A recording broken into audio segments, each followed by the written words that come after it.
Congratulations. Obviously, the most important thing is beating Tottenham and getting back to winning ways, and you've done that and thoroughly deserved it. Yes, I think we were outstanding today. I think from the first minute we were really at it, really intense, show a lot of quality, play with real purpose to hurt them with or without the ball. And we create an unbelievable atmosphere, which helps a lot. We know the meaning of the game, we know how important it is for everybody. So it's a gift that we have the opportunity to make a lot of our supporters very happy, and I'm sure we have accomplished that, and they will feel very proud about the team. And I bet you just were like completely dumbfounded when you're suddenly kicking off after 25 minutes 1-0 down, because you'd been so on top, it was untrue. Yeah, and obviously thinking back, Newcastle, because we should have beat them, or Manchester United, the same, and then you are 1-0. But again, the way we reacted, the attitude that we play with, not feeling sorry for ourselves, just keep insisting, keep going.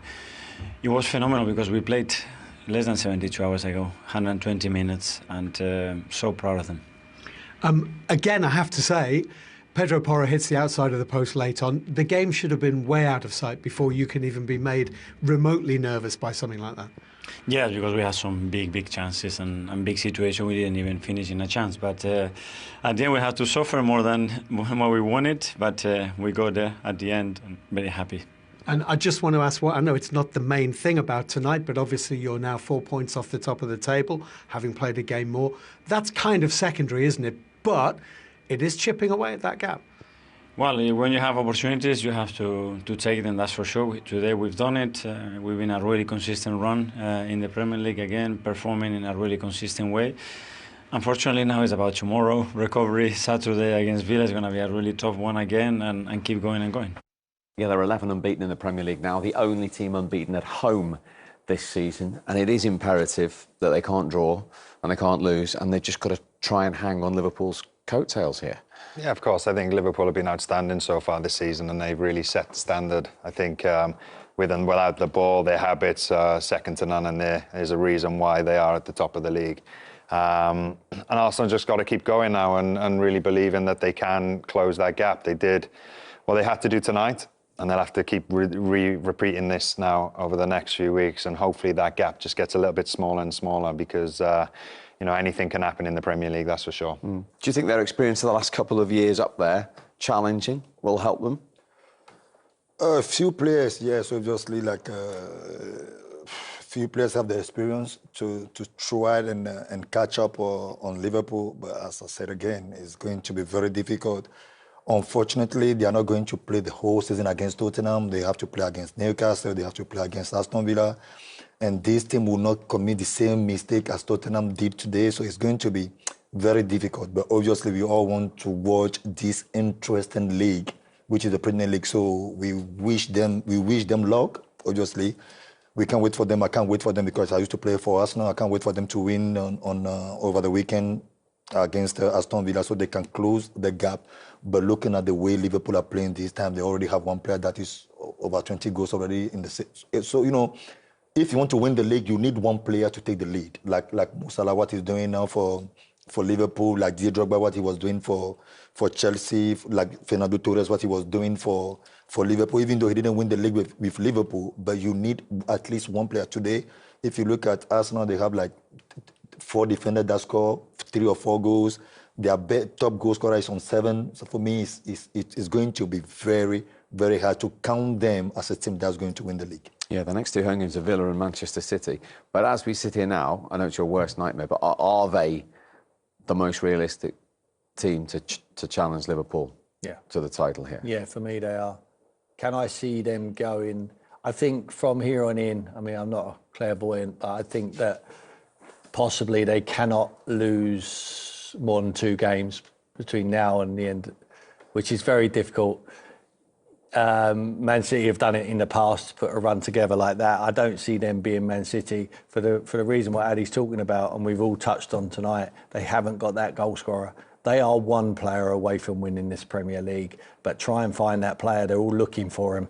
Yes, he's out there. It's Alexander Isak. You cannot get him now. Forget about it. What are you going to do? What solutions are you going to find for this season? Are they going to be solid enough at the back not to concede enough goals and just to score a few goals from set pieces to win the league? I doubt that. Liverpool will have a slip-up. They haven't had a slip-up yet. You know, they've dropped a few points. Yes, they have, but they will go and they will slip up. They will drop 2 or 3 games on the spin. That will happen. But to then step in and win all them games, I'm not sure they are without a number 9. And it's difficult to find. I don't think they're going to magic up this number 9. Well, they've got to stay in it till the 3rd last weekend of the season, because that's when Arsenal play Liverpool again.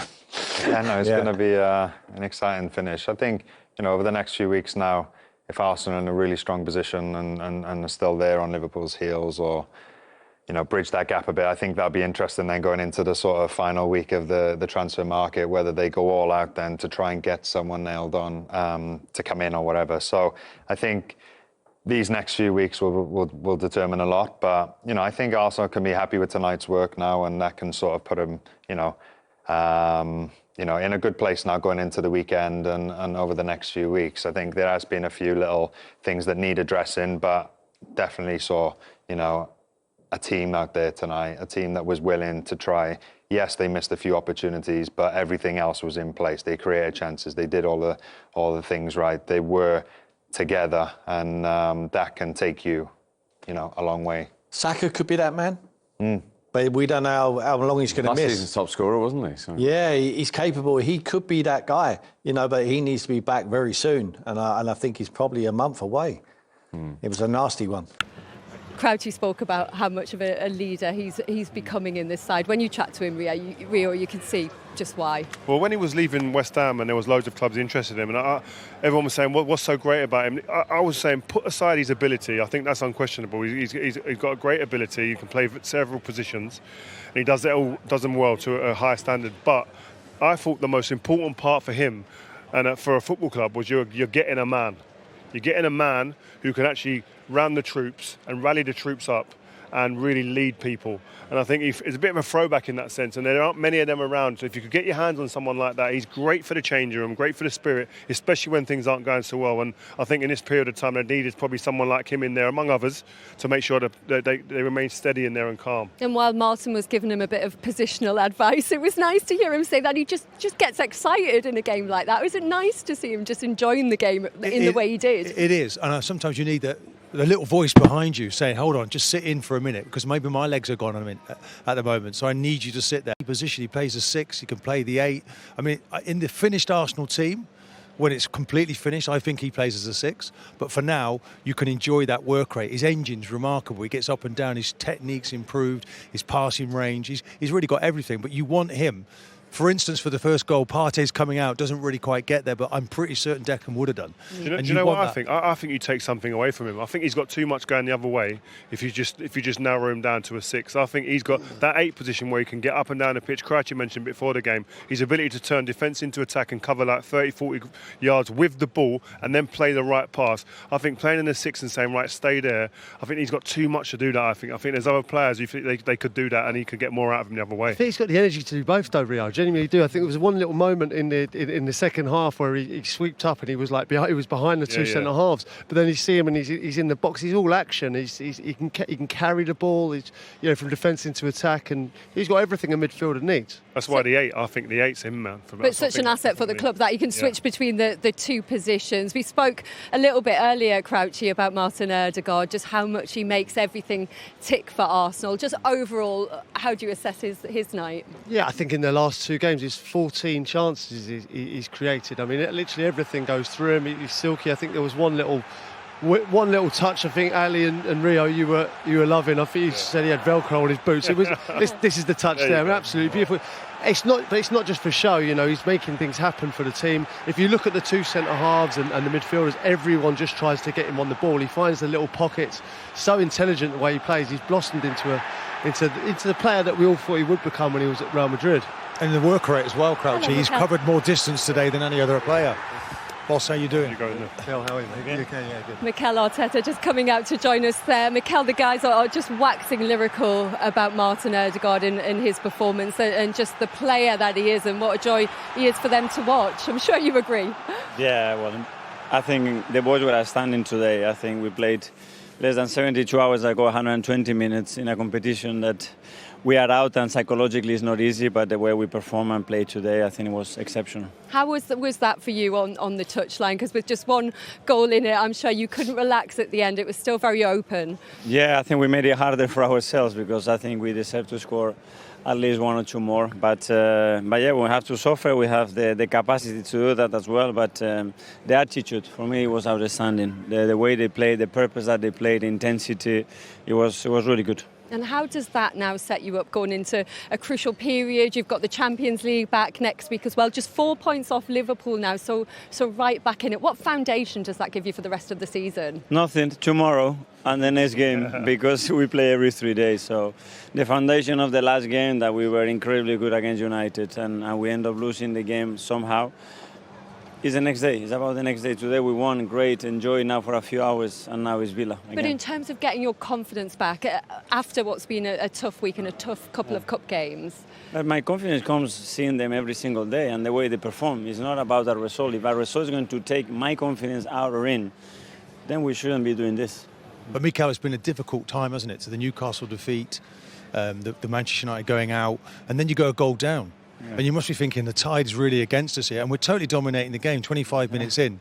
So you've really had to dig. The team's shown a great deal of spirit here and brave on the ball to keep going, but you must have been thinking, hold on, have I run over a cat or something? Because it's been a really difficult few days. Well, we cannot feel sorry for ourselves. I mean, what we can control is performance, and performance is there, and it's been there constantly. The results, this is unfortunately, football is so volatile, and what you deserve, you don't occasionally get it most of the time. Long term, medium term, I'm sure we will do, and today they've done it again.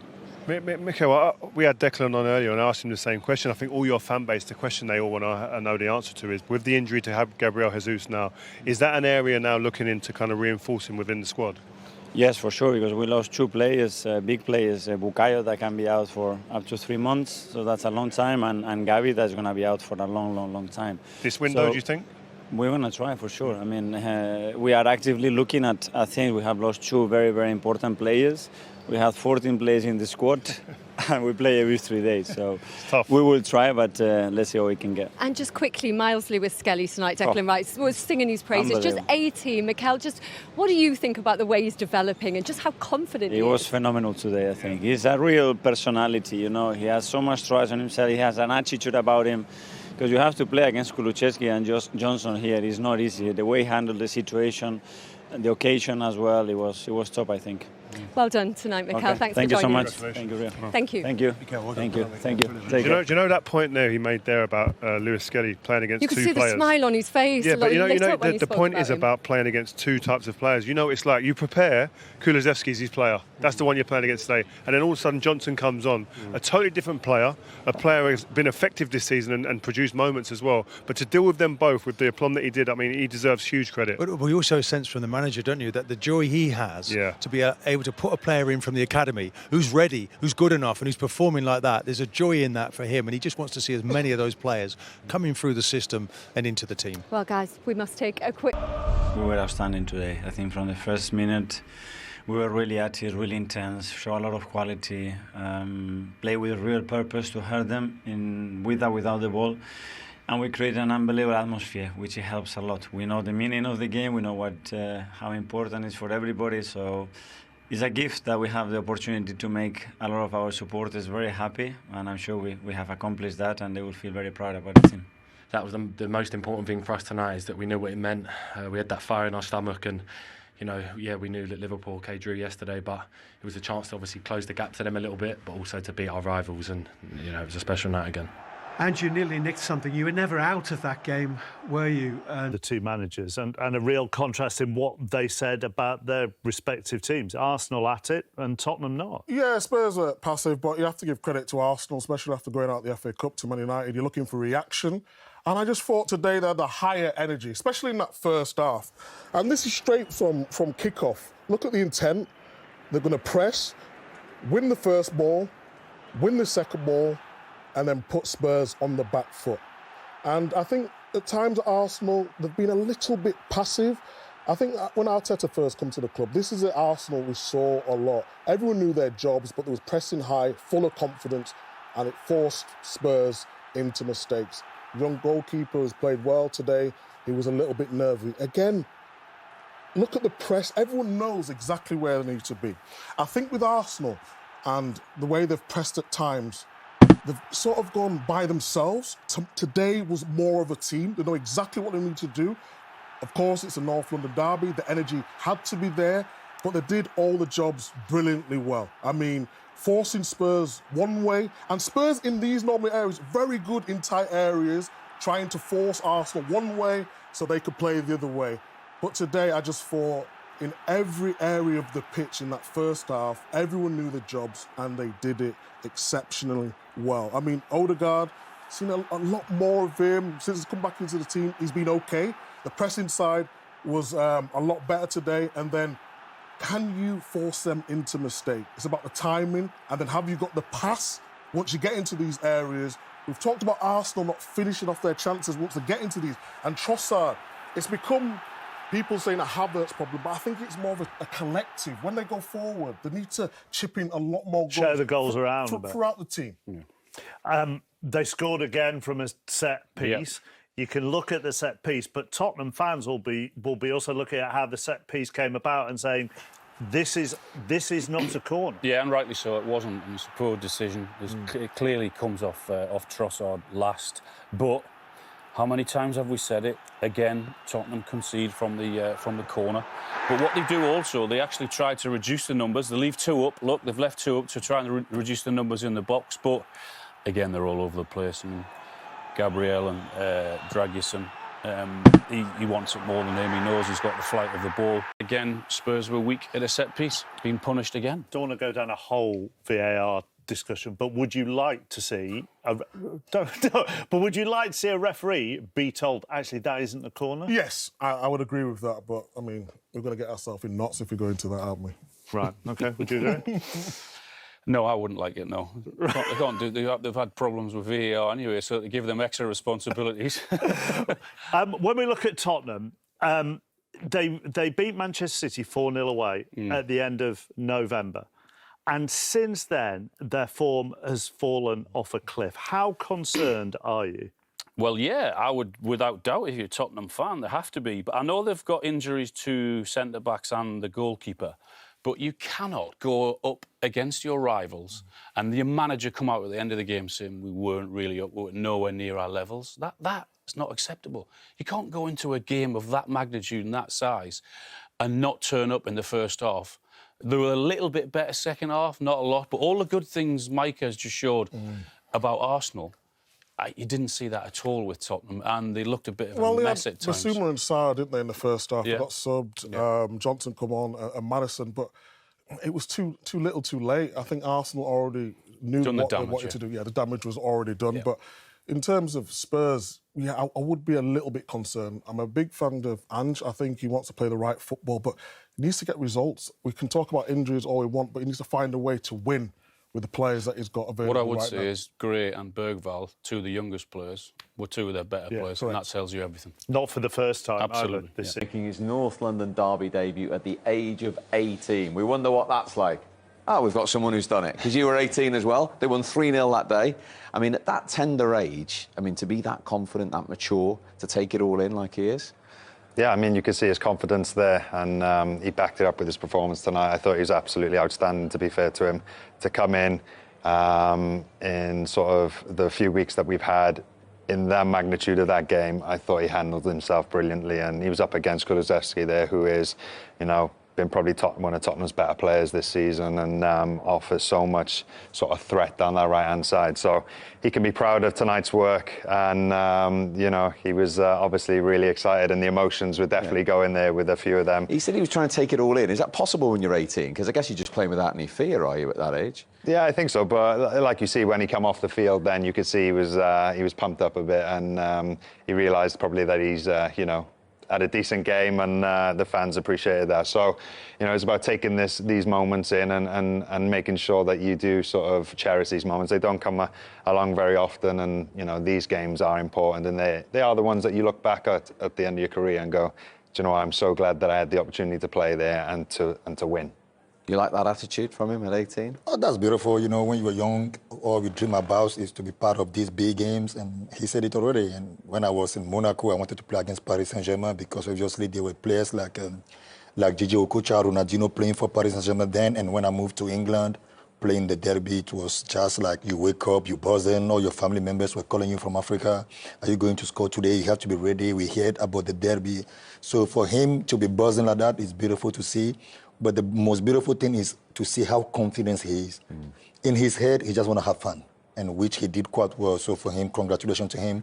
Hopefully we see him in a long run. He has a lot of quality, a lot of potentiality. You just have to keep learning, keep training every day. Confidence is one thing, but don't let it lead you on the wrong way. You have to focus. You have to learn from the other players like Thomas Partey, Ben White. You have to keep learning because every day in our life we have to learn. And when I moved to Arsenal first time, I would learn a lot from Thierry Henry, Freddie Ljungberg, Robert Pires. They were all talking to me. I was always going to ask questions. I'm not scoring. How to score? I can't do this. How to get it better? So I think he's a young lad. For him to have a better career, longer career, he have to decide to start learning. The confidence is beautiful, but we still have to learn. Yes, that just the 4th Premier League start for Miles Lewis-Skelly. All smiles then from him and from Arsenal. What about the Tottenham side of the story? Here is their manager with some pretty strong views, I'm told, Ange Postecoglou. You soaked up the early pressure, you took the lead, but you end up having to leave here with defeat. What did you make overall of your team's performance? Yeah, look, nowhere near good enough. Especially in the first half, we're just way too passive and, allowed Arsenal to sort of dictate the game. Like I said, we hung in there, but that's all we were doing. And, second half was a little bit better, but nowhere near good enough. And, unacceptable. What can you do about that when you're standing on the sidelines and you can see that your team are too passive? Well, ultimately... I guess the responsibility lies to me and how we prepared the players and what their mindset was going out there. It certainly wasn't our intent when we started the game. Like I said, second half was a little bit better, but certainly in the first half, nowhere near the standards we want to set. At 2-1, though, there's always a chance right up until the end that you can still come away with something out of the game. And Pedro Porro came closest, didn't he? Yeah, he did, but, that's not what I'm interested in. I'm more interested in how we go about playing our football, and there wasn't anywhere near the level today. How do you go about changing that for the next game then? We've got no choice. We just go back to work and prepare for a tough game. I can see and I can hear from how you're explaining things that it's another tough defeat to take for you. How much do these losses hurt you? They're not of course they hurt me, but they're just not acceptable. We've had too many losses this year, too many games where we've let get away from us, and that needs to stop. It is 11 defeats at this stage, which is the most that Tottenham have had in a league season since 2009. Does it feel like you can still salvage something out of this season in terms of the league? Well, there's no other way of looking at it. If you sort of give up now, then there's no point. But it needs to stop, yeah. What would success look like for you now then? Look, I think right now we just got a big game on the weekend against Everton, and that's our focus, and we'll look what happens beyond then after that. Appreciate your time. Thank you. Thank you. Thanks. Well, there are the 11 defeats after 21 matches and the years they've had them. They're also in the table. Only once in the last 27 years have they been this low in the top flight at this stage of the season. Well, he didn't hold back there, Tim. Nowhere near good enough, unacceptable, nowhere near the level that they were after.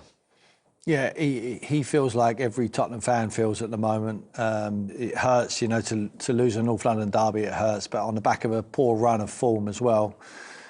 He's authentic. I like him. I mean, he says it how he don't shirk any responsibility there. He's taking it on his chin. He knows he's the manager. The buck stops with him. And if the team doesn't perform, as a manager, you have to take the responsibility. But he doesn't try and shift the responsibility onto anyone. Wasn't blaming any referees, wasn't blaming any individual players. He's blaming himself. He's blaming his coaching team. Is he right to do that? Well, yeah, because you're the manager and he's real. He's realistic. We've seen plenty of managers in the past try and look for every excuse under the sun to protect their team and protect themselves. He's not trying to do that. He's taking the responsibility upon himself. And I admire him for that, I really do. I think that you got to give this guy time to work with a group of players what are capable of playing his identity and intensity week in, week out. And unfortunately, they fell foul of injuries. I'm making excuses for him because he doesn't look to make them. They've had injuries there. They are missing key players, especially to their back players. But today, he saw the game exactly like we saw it. They were second class to a first class Arsenal performance, and they look like they're a long way away from challenging the likes of Arsenal's and the Liverpools and the Chelseas and even Man United, who've started, Newcastle as well, Aston Villas. The objective every season as a Tottenham manager is, whether it's realistic or not, is to finish in the top 4 in the Champions League. They've had a recent history of doing that. Pochettino did it time and time again, took them to the semi-final of that competition. So they're capable of doing it. The club know that, but they're nearer to the relegation than they are to top 4 at the moment. So that can't be right. So something has to give. Now, for me, it's not the manager who has to give. I think you need to give them help in the transfer market. It's not as if Tottenham don't spend the money. They do spend the money, but they need to find the right players to give to this man so he can work with them, and hopefully they can get a run of games together and push them out the league. I still maintain they beat anyone on their day. They're a cup side for me. If they can go on and win the Carabao Cup, they're 1-0 lead. They've got to go to Anfield, albeit in the second leg. It's going to be tough for them. If they can win that game, they go to a final at Wembley. You never know. If he can win a trophy this year, it will be deemed a success by them fans who were very disappointed tonight. To the hierarchy, to the owners of the club, a success, they'll be pleased. But if they finish where they are in the league, which is 13th position, they would deem that as a failure with the bread and butter, which is the Premier League. And that run, Adi, is 5 points from 27 now for Tottenham. Looking at the gaffer speaking about the team, you can see the sadness on his face. You can definitely he's going to make some changes. He's not saying it. They were nowhere close to the level of Arsenal or the opponent, as he said today. So you can just tell that he's going to make changes, and you can see the keeper making mistake upon mistakes. You can make one mistake in a game where you have the ball, you keep it, the striker comes to press you, you don't know what to do.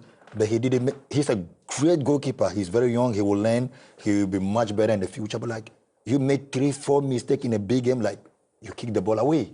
You understand what I mean? So for me, I think is the team, the club itself. They have to make a lot of changes. As he said, the team. They have to find a way to bring some players in. This manager, you can tell he's not far from giving up. He's definitely not far from giving up. But for him to have hope, if in January, if they can get him 1 or 2 players now before he can bring his own list onto the board and tell them these are the players that I want to work with next season, it's going to be a whole different story. Because looking at the players, the way they're playing today, you can tell what he asked them to do. They didn't do anything at all today, because you can see the way they were losing the ball, they were losing position. When the ball is at this side, you can see the fullback in front of, like, what are they actually doing? And for him, being on the side as a manager, I think he must be really confused tonight. He will go home and be asking himself, why am I even a manager? Because at some point, those are the questions we ask ourselves. Why am I even a footballer? Missing these kind of chances, missing this control, missing the easy thing. But today, it's not his fault. He make a plan. He has a plan. He put it out there, but the player couldn't respect it. Like, they couldn't respect it even to up to 10%.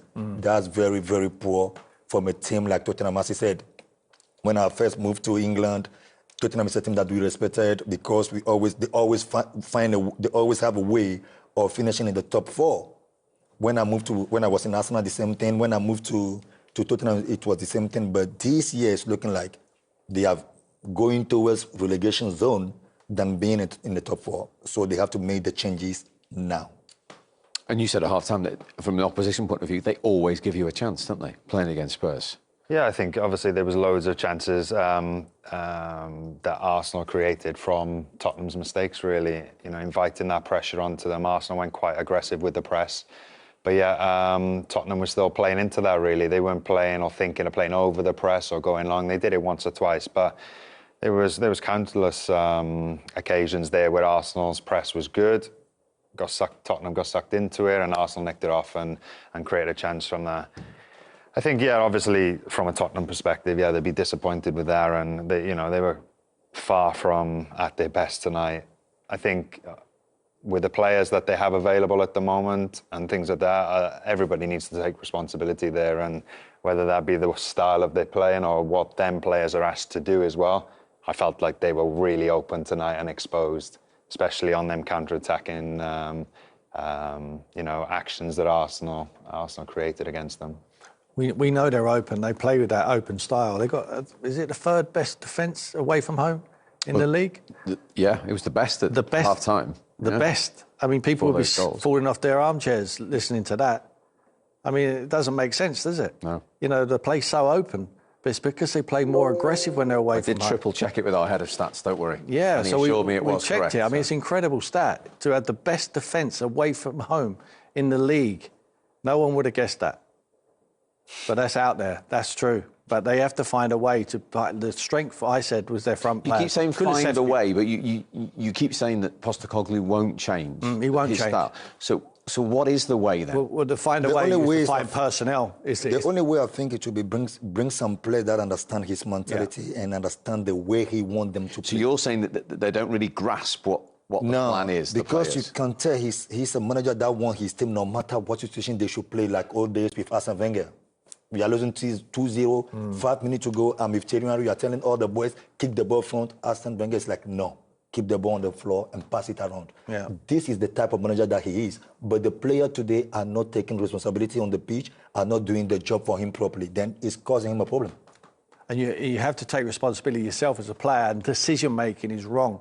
I mean, we saw goals. We could see a couple of goals, what they've conceded, where I think they're too aggressive. The fullbacks are too aggressive with their positions, and they're leaving gaping holes down the side of centre-backs.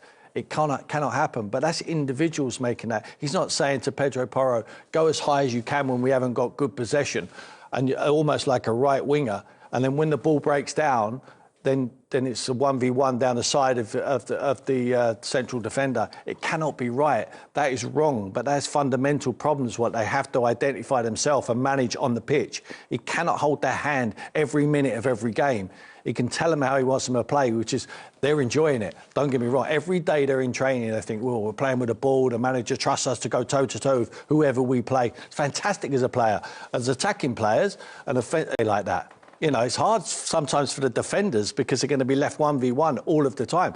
But if you're not prepared to play 1v1, Romero is, Van der Ven is, but they're injured at the moment. So they're bringing in other players. Perhaps they need a little bit covering up. So at times, you know, the likes of Archie Gray or Dragusin needs to say to Pedro Porro, just stay in here for a minute. Jed Spence, just stay there. Just Basuma, just protect me in there for a minute. Manage it yourself on the pitch. You're saying that's a player's responsibility on the pitch, not a coaching one before you go on. I think it's both. I think it's a responsibility to the manager set the plan. I'm pretty sure it's a plan that the manager told them he would never tell them to go front, even though if they are not in a good position. Like if you see the second goal of Arsenal, Spencer, how you call it? Yeah, Jed Spence. Spence passed the ball to Bissouma. He was asking for 1-2, right? But the other one, Sporo, was already as a right wing. You can't do that playing against Arsenal. You know, obviously, we know that they are going to have the ball, or they knew that Arsenal will have the ball. So the most you can do is stay behind the ball. You can never be in front of the ball playing against Arsenal because these players are just too good with the ball. And for me, I'm pretty sure he told them that, but they are not respecting it. They are thinking of attacking. You have to attack, you have to defend first. Yeah. You have to be clever, find a way to defend properly before having the ball. When you're in a good position, you attack. In every situation, Tottenham's players want to attack. And for me also, the thing that they are doing also, they are not taking the easier decision where they can play one touch, they are trying to control the ball, try to turn inside. No, play one, you see the goal, you see the pass from Odegaard. This is 1-2. He didn't do it, he turned around. The tackle, look at the pass. Yeah. If you put any Tottenham players there, he will not do that one pass. You see Odegaard, one touch in the space. But this is how you respect the game. Look, it's finished. But Tottenham are not doing that. They are making life so difficult for this beautiful manager. Well, they had 5 or 6 players on the top line there.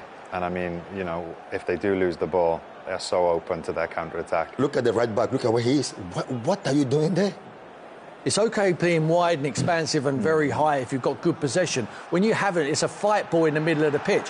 When you haven't got good possession, you need to be more secure and more responsible. But they're not. They're high and wide far too early when they haven't got good possession in the midfield, and they're paying the price. Not just today, but all season they paid the price for that. But just on the pitch, you're saying that's the players' responsibility. That's not the way they've been set up by the manager. No, they have to manage it. No one's saying to Pedro Porro, go there too high too early, saying go high at the right times, but wait until we have good possession. If I was Postecoglou, I'd be saying, I like you, Pedro, top man in the final third, but you have to be more responsible. And sometimes you have to still develop these players. Jed Spence still a young man. Pedro Porro, if he's not willing to be developed, I'm sure he is, then don't have him in your squad. But you need to teach him at the right times to go. And he's very good in the final third, we know that. But just stay in that position. If they block that hole up, there's no pass down the side of the right side centre-back for them 2 goals. I think one thing that is also important is you have to know your opponent, who you're playing against. If, as opposed to play against Tottenham today, I will be one of the most happiest striker on earth. Yeah. Why? I will just wait,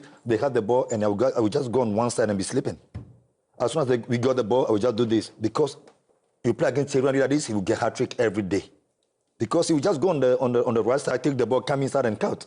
That's what you have to do. So at some point, the manager will tell them, I'm pretty sure the manager is not telling them, go front, go front. No. But they have to also take responsibility. If you want to be a good player tomorrow, you want to have a chance to leave Tottenham and go to a better club or a bigger club, then you have to respect the team. And you have to respect yourself. Be in your zone. Stay in your zone. But today, what we are saying, if I can't mention one Tottenham player that I can say he was good today.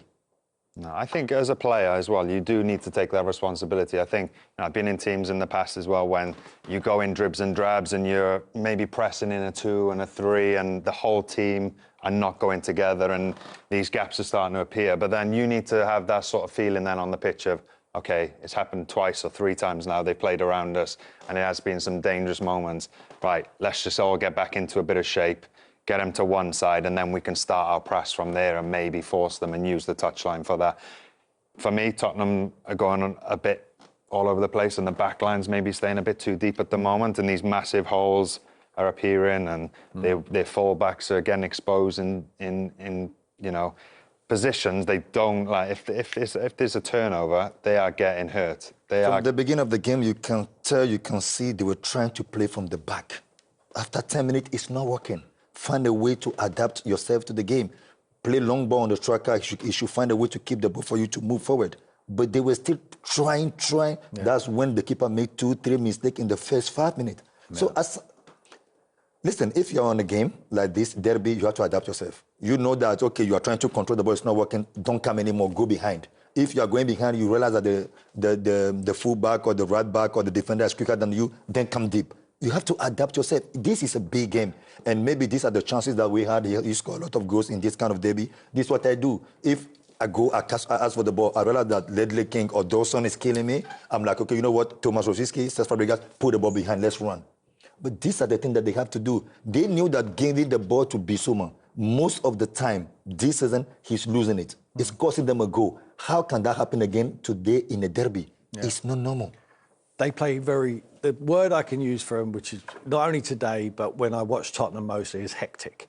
That is why they're hectic all of the time. If you look at their 3 midfield players today, Papsar, Bergvall, Bissouma, whenever they get the ball and there's space in front, they drive. It's like as if they're being chased. Someone's chasing them. They're running with the ball, trying to break lines. You give the ball to Johnson when he comes on. He's burning it up. Kulusevski, the same. Solanke, Son on the side.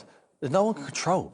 There's no control. They take too many touches, too much of the time. They need that person in there. That's why I think when Maddison come on, he helped him. He helped him with more control because he's more. He just takes the pace out of the game, moves the time on. He passes it, gets some breather. They can rest on the ball. It is very.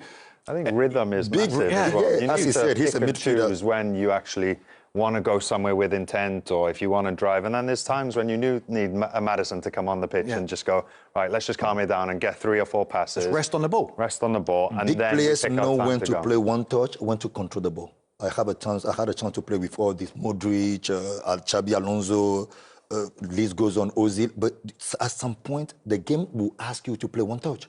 But if you look at Papsa, Bissouma, they are all my brothers, but they never play one touch. But that's what the game asks for. Sometimes you play one touch, then you take the ball, then you go. That's Yaya Toure. We all knew how great he was, but like he played one touch, then he drive in, then he come back. But like, you can't just be taking the ball and be going all the time like they're doing. They are not big, they are not too strong, and most of the time it's causing. My problem is, it's a mistake, right? If it's not costing us goals, okay, it's still a mistake, but it's costing you guys goals. How many times did Bissouma lost the ball that they consider a goal this season? Maybe 3, maybe 4. But how you want to be in the top 4, making the same mistake week in, week out? They need to find a way, don't they, to win. Get the right balance between what exactly he wants to do and his principles and things like that he wants to implement, but also get results. It's not as if they can't win playing like this, but they're never ever going to be consistently winning playing like that. Well, they've won once in 9 games, and that was against Southampton, the bottom club. Yeah. Playing like that. Yeah. But they have beaten Man City playing like that. They can beat the best playing like that, but everything has to go their way. And the goalkeeper has to play very well, and they have to make last-ditch tackles. When with Van der Ven playing or Romero, perhaps they can play this way. Yep. If they go into the transfer market and bring some different personnel in, perhaps they can play the Postecoglou way. At the moment, they're struggling. Look, I don't care how they play. Perhaps to challenge the likes of Arsenal at the moment, the likes of Liverpool and Man City, Nottingham Forest at the moment. I mean, they beat them as well. You know, on the counter-attack, they sucked them in, they caught them on the break. Perhaps they need better players to be able to do that. But they are losing games against lower sides as well. You're absolutely right. That run of form there is not good enough, and they need to start picking up. But let's just hope when they play in the Cups, they do have their day, because they're capable of beating anyone. Fascinating discussion. Let's get some reaction from inside the Tottenham dressing room. Here's Dejan Kulusevski. Gutting, is that defeat in the North London derby? Yeah, no, it's a very bad feeling. I'm very disappointed of the game.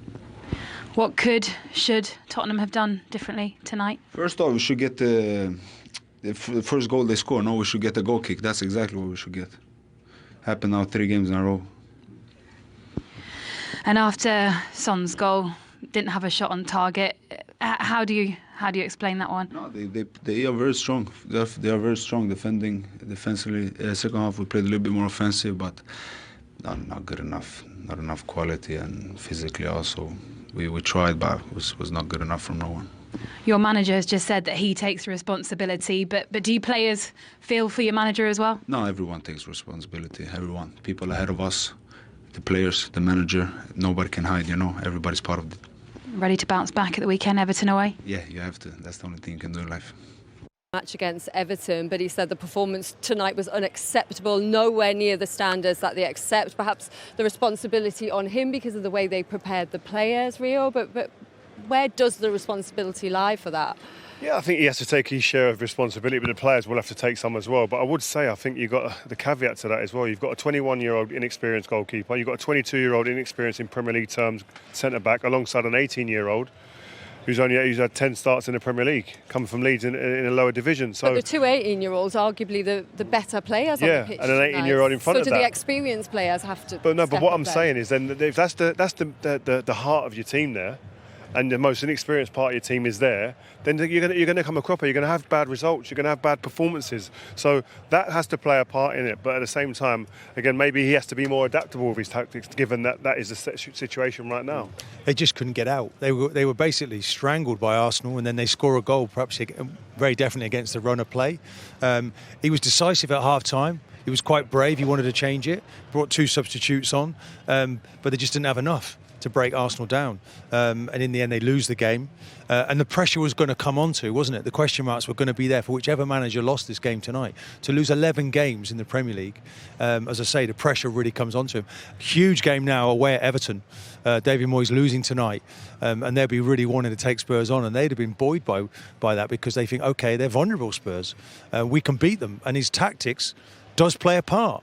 This high press, people are playing through it. and then such a high line. If you run from deep, you can get in, and everybody knows that. Yeah, 5 points from 27 for the last 27 available, Peter. The only win in the last 9 against Southampton. How much does that crank up the pressure on Ange Postecoglou? Yeah, it does. You know, we all know the injury problems, but as you said, I think the two 18-year-olds, I think Bergvall and Gray, for me, were the best two Spurs players. And I think, you know, what does that say for the more experienced players? I know if I'm an experienced player in that team, I feel embarrassed. You know, I feel like we should be helping players like this through a difficult time, but they're kind of leading the rest of them. I look at Son. I think he's been as a disappointing season. I think he's pretty anonymous again today. I felt sorry for Solanke. I've played in that role where, you know, you don't create anything, and when you play in the second half, you got Bergvall, Kulusevski, and Maddison in midfield. I don't. You're a centre half. No, two centre halves here, right?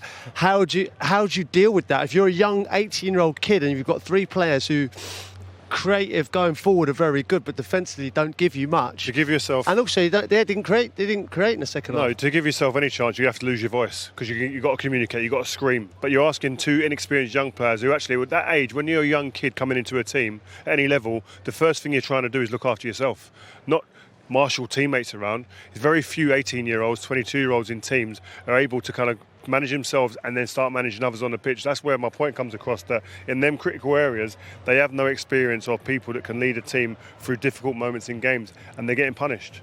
And when we look ahead for them, Peter, they've now got the cup competitions, really. Their league position, 13th in the table, could be 14th tomorrow. Europa League starts again next week. But that week where they've got the second leg in the Carabao Cup and then the FA Cup next round, how crucial is that?